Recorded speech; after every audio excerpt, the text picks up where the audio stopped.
சட்டப்பேரவையில் தொடர் மின்வெட்டு தொடர்பாக முன்னாள் அமைச்சர் செந்தில் பாலாஜி வினா எழுப்பிய நிலையில் 2 நாட்களில் அனைத்துக்கும் விடை கிடைக்கும் என அமைச்சர் நிர்மல்குமார் தெரிவித்துள்ளார். எவ்வளவுக்கு எவ்வளவு இந்த துறை மின்சாரத்துறை சீரழிக்க முடியுமோ அவ்வளவு அளவுக்கு கடந்த 25 வருஷத்துக்கு மேல சீரழிந்து கிடைக்கும் இந்த துறையை இப்ப தூக்கி நிமித்துறதுக்கான நேரம் வந்துவிட்டது. ஏன்னா இப்போ விட்டோம்னா இந்த துறை இதுக்கப்புறம் சீரமைக்கவே முடியாது.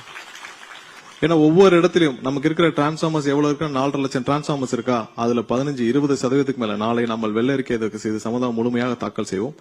25% மேல 20 வருஷம் பழசு. இப்ப இருக்கிற சப்ஸ்டேஷன்ஸ் போதுமா? கண்டிப்பா போதாது. நமக்கு 250-300 சப்ஸ்டேஷன்ஸ் இப்ப இருக்கிற கொள்ளளவை நம்ம ஹேண்டில் பண்றதுக்கே தேவைப்படும்.